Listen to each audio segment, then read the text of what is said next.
Yo, what's going on, guys? Happy Friday. Thank you for being here. My name is Chuck. I like to talk about investing in Pokemon cards. And today we are talking about one particular Pokemon set, one that we talked about a week ago. But I think it's really important to just have a video highlighting this kind of as a call because I don't see a ton of areas to put value in the market currently. Now, I think everything is going to go up with time. But as far as opportunity goes, opportunity being high ROI in the short and long term. So short and long term. When I look at something like Obsidian Flames, I don't see a lot of ROI in the short term. I could be wrong. Feels really expensive to me for what the set offers. Age being a big factor in helping it. How they evolved, kind of the opposite, the similar story, but a much better set, much more desirable. $300 though. I think you'll be fine long term, but you might be sitting on that for a little bit. I could be wrong again. But one set that I feel really, really confident in, being older, hint, hint, it's probably not in Scarlet and Violet, being a really desirable set, and one where I feel a lot of product has been eaten up at this point. Look no further than your favorite, one of my favorites, Crown Zenith. You probably knew I was going to say this, but I just wanted to put out a video right now saying to buy Crown Zenith if you want. If you can, I will be. I guess the point isn't to generate FOMO necessarily, but I do think this set is only going to keep marching up. It's already gone up in the last week since I posted that video, a little bit. But what we know is that, well, in a healthy market, a price will be here. We see a big buyout, we see a new established price, so on and so forth. At some point, I believe there will be a lot of movement on Crown Zenith when everybody's feeling fatigue in the market towards Scarlet and Violet, minus the good sets like Paldean, Fates, right? 151 sets like that they're gonna be fine, but this set is not really at risk of getting a reprint. Although we have seen some product hit the market in the past few months with like bundles and things like that, but not ETBs. Speaking of which, I bought 3 or 4 ETBs last year, ripped them all for like $30 each. And I think on TikTok Shop, crazy times, got them all for like $72, 3 of them. Pretty crazy. Wish I held on to those. This is all I have left. 2 Sea and Sky boxes. I had 10 back in August. Now I only have 2. And I had some 5-pack 10s. And I sold them. Sometimes it's good to take profit, but, if you don't have to, sometimes you're better off holding them. But I was having some issues with space. We've fixed some of that now. But, yeah, I mean, let's look at the cards. Need I remind you the 4, gold V-stars? Giratina, Arceus, Dialga, Palkia. I've only pulled the Palkia. I do love that card. My favorite being Giratina, obviously. I do love the Arceus as well. The Mewtwo's cool. A lot of people love that action style with the Charizard in the background. It's fantastic. Of course, you have a few evolutions, kind of some random things. You have some legendary dogs. The Suicune is a really phenomenal card. The Raikou is really great as well. Entei, I mean, it's Entei. I don't love the card, but it's Entei. I love Entei. The Deoxys is pretty trippy, pretty interesting style of art. The other Deoxys is also really cool. I pulled this Mew a few times. It has all the, the Pokemon, very cutesy, looking at the Mew sleeping. The Darkrai. I have pulled a few of these. I sold a few raw. I wasn't sure if they're going to get a 10 or not, but yeah, so sold those for like $30, whatever. You have a really, really deep set here. I've pulled the Simisear a few times, the Cynthia's Ambition a few times. You have some nice Pikachus and so on and so forth. I love this Lumineon card, actually. It's pretty neat. But my point being is that this set feels like Pokemon just went off. And like, it's just amazing card after amazing card. And there hasn't really been a time where people haven't loved ripping this set. Even despite it being printed to the point that it got to with like multiple waves, like huge ETB waves, huge sea and sky waves up until recently. But this is a set that people love to rip. And I think it's a set that people will continue to rip in the future. You know, we talk about like what people are going to like in the future, and sometimes we're wrong, sometimes we're right. For instance, when Shining Fates came out, everybody loved that set, right? The Shining Charizard. That's kind of what we had at the time. I mean, there wasn't, Pokemon hadn't really hit its stride yet with Sword and Shield, Scarlet and Violet. And so we were hype about the you know, sets like that. Same with Vivid Voltage, the Chonkachu, the Rainbow Pikachu. People were really interested in chasing cards like that. But as time has gone on, those sets haven't appreciated as much as we thought they were going to, partially because Pokemon printed the ever-loving shit out of them. And then Pokemon demand kind of entered a little bit of a downswing, you know, post-COVID, relatively speaking, and better sets came out, and so those kind of got left on the shelves. But with something like Crowd and Zenith, it's just, it feels like every month, every year that goes by, it just feels even better than before. I don't know if you guys feel that way too, but like, I would love to rip some Crown Zenith. If I found some at retail, I probably would, but at this point, it's probably better. You're always better off holding on, but point being, like, we don't have that many opportunities really to rip this set. It's just getting so expensive. And so I wanted to talk about some good entry points before prices get too crazy. Because I have a feeling, and again, guys, like, this is purely speculative. I mean, it has performed quite well this year. I don't think it's going to be long before ETBs are pushing $200. I mean, originally I thought end of the year, but I think it'll be sooner. Like, yeah, as the price raises, more product will probably be listed as people take profits. Currently, 110 are listed on TCG Player. In the same time frame, 586 have sold. Or, I'm sorry, in the last month, that many have sold. And if we look and see, like, how long it's going to take to get to $200, there's not that many. All right, maybe 10, 15, somewhere in that range. You know, you have 5, 7, 3, 2, 10, maybe 20, 25, right? You know, you have maybe 5 to 10 selling a day, a little bit less past few days. But usually when demand ticks down, we see it kind of come up, and you know, it's just general market cycles. I think there's going to be some buyouts at some point, for sure. I just feel it. I'm very confident that this is going to continue to raise in price, right? I think the ETB is a great option. You know, if we go back to our sheet where we calculated what the best product was for ROI in the last year, the regular ETBs had the highest return. For $52, you could have gotten a shitload of these in June 2024. We're sitting at around, when I made this video, they were $161. What are they now? 168? 182 with shipping? With free shipping? It's going up. I think I made this video around here. We've already had a little jump up. We're already up. What is it? 7% in the last 10 days? It's not going to be long before it's 200. Personally, I'm putting in offers on eBay. I think the ETB is going to be one of the better bets, one of the more desirable products. You got to remember, this is a special set. The PCTB is a great option. It's a really great looking box.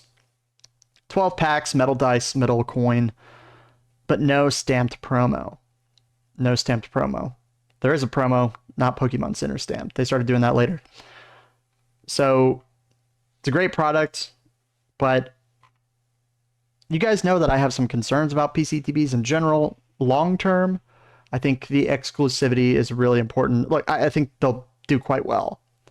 And it was the best performing product in the last year. But at the same time, like, when I think about streamers opening this set in the future, ripping it, like people ripping it, are they really going to want to open the Pokemon Center ETB? They're probably going to want to put their money towards something more affordable with more packs. With 10 packs. It has less packs, but for the price. You get my point. It looks great to display. Lucario, obviously. It's really nice looking ETB. I think it's probably the best product in the whole set line to invest in. There's probably something to be said about the Sea and Sky box. I've had a lot of them. I have a couple of them now. 14 packs, really good value, of course. But they don't look cool to display. So you remove a certain portion of the hobby. And also, I mean, look at them. They're huge. Like, dude, these are massive. You see this? You see this? It's huge. Oh, God. So, they're harder to store, and a lot of people don't talk about that. Now, you have booster bundles, but they're $82 for 6 packs. Ugh. Right? What's the pack per price? Or price per pack? 83 divided by 6. 1383. You know, easier to store. That does make a big difference. While Sea and Sky is 1107. So, you know, if you break them down, you lose a little bit of the value in loose packs, but I think special sets do a little bit better in loose packs. Generally speaking, you know, in the last year, loose packs 199%, booster bundles 238, 3-pack blisters, also a really good option at $40. You know, they've appreciated quite a lot. And actually, the 3-pack blisters for Crown Zenith look quite nice. Where's the product? Is it here? I thought it was. I mean, you've probably seen it. It's a 3-pack blister. It's not like... Oh, here they are. Set of 3. 97, set of 3, 9 packs. It's about a little over... What is that? $10 a pack? 97 divided by... Yeah, 1077. I mean, this is a pretty good deal. But has the price gone up? 129? Shit. I guess you pay a premium for having all 3. And those actually look pretty cool having a set of them. But yeah, I mean, you have some options. The Pikachu VMAX I still think is a good value. It's gone up even a little bit since I mentioned it. But yeah, I don't think it's going to be long before the set skyrockets again. I really believe that. I think it's only a matter of time. The 10s have really nice promos, especially the Moltres. The Shinji Galarian Moltres looks really nice. Shinji. Buy now.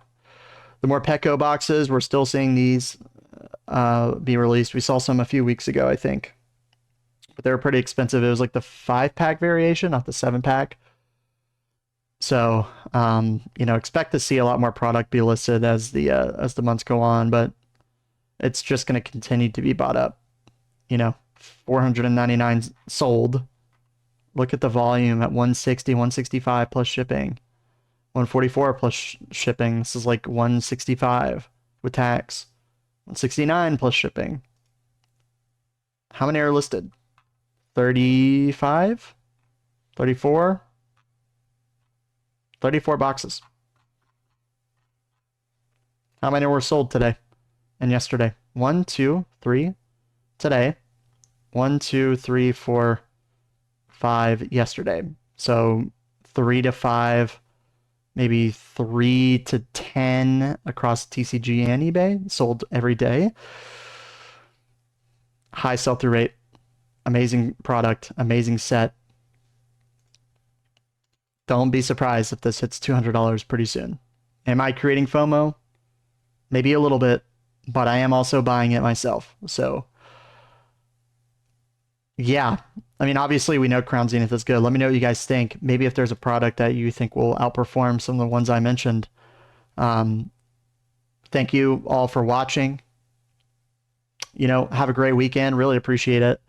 All the support over the last few weeks is just honestly insane. I think a month ago, not even a month ago, probably around, I think it was May 21st or May 14th.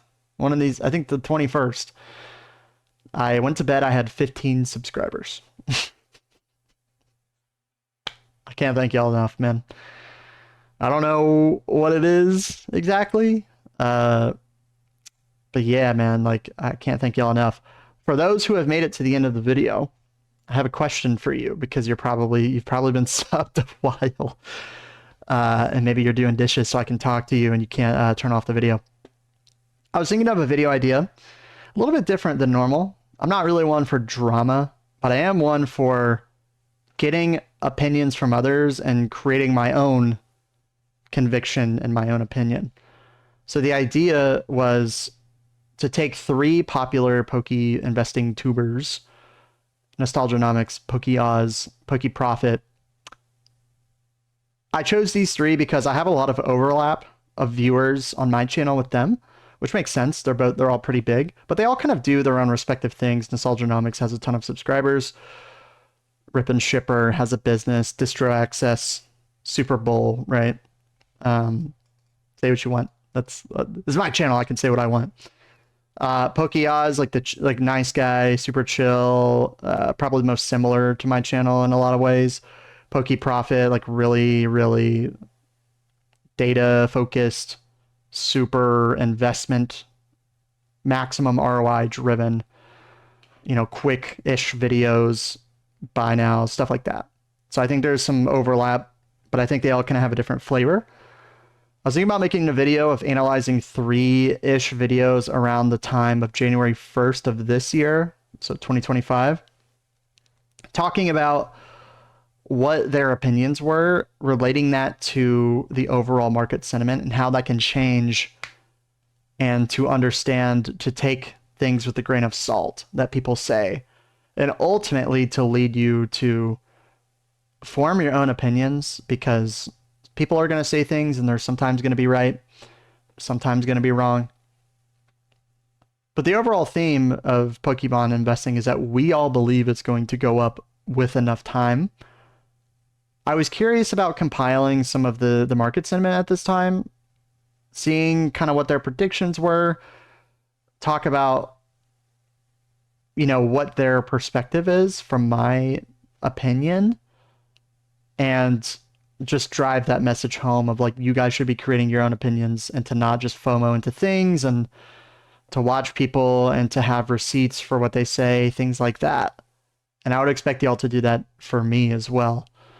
I haven't fully really honed in on the message yet, but I think there's something there. I'd be curious to know y'all's thoughts if that's something that you would be interested in watching. I've already analyzed 3 videos from Nostalgia, made some notes to talk about. He had some interesting topics around that time. Prismatic is not getting cheaper. The rebirth of Pokemon Go.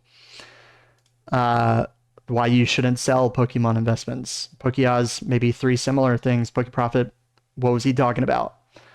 I have a lot of respect for all 3 creators. The intention is not to just shit talk any of them. I watch all of their videos. It's just to provide a little perspective to you guys and to help inform some of your decision-making processes. So yeah, let me know what y'all think. It'd be a different speed for sure. So if y'all want to be interested in that, I won't make it, but it might be fun to try something new out and talk about why we're being influenced and how we can kind of separate ourselves from that, again, to make better decisions. So I think it's really important because most of y'all get your information from YouTube videos like this one. But yeah, let me know what you guys think. Again, thank you so much for the support. If you want access to the spreadsheet, it's included in yesterday's video for free in the description. It should be more easily and readily available because I may have posted it incorrectly. We should be good now. But yeah, guys, I'll see you tomorrow. Enjoy your weekends. Thank you for watching. Like, comment, subscribe if you feel inclined to. Otherwise, I will see you soon. Peace, guys.